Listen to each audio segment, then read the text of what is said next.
is no news. That's the message most journalists want to give us, and that's a dramatic mistake. I'm Charles Grimhausen. I'm 65. I've been a journalist for over 40 years. We have to realize that journalism is like a mirror.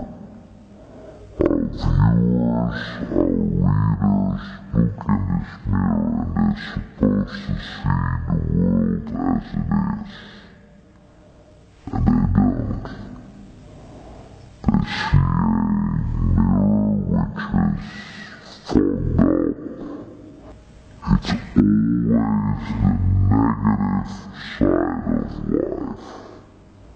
And I try to correct that mistake a teeny tiny little bit. What I try to do as a journalist now is give more a long-term perspective. What I see on TV all the time is a lot of noise, breaking news. I like to focus on silent revolutions, but they're extremely important and long-term. I'm an optimist because I look at facts. Think about the decline in extreme poverty. It's unbelievable what we accomplished in the last 25, 30 years. More than 100,000 people every day who come out of extreme poverty.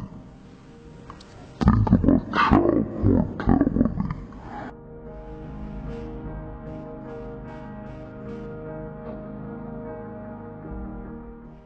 Think about average life expectancy.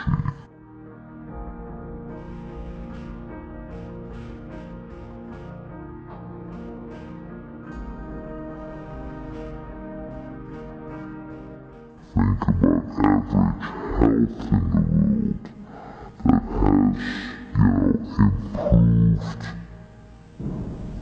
tremendously. And people don't know it. Sometimes I'll compare journalism with raising children. We raise children in a way that brings out the positive sides in them, things they do well. Imagine us as parents always saying to children what they're doing wrong. If that's the only message we have for our children, they're gonna end up as miserable people, and negative people, and probably angry people. But this is exactly the way we treat as journalists the world. Because we say to the world, this is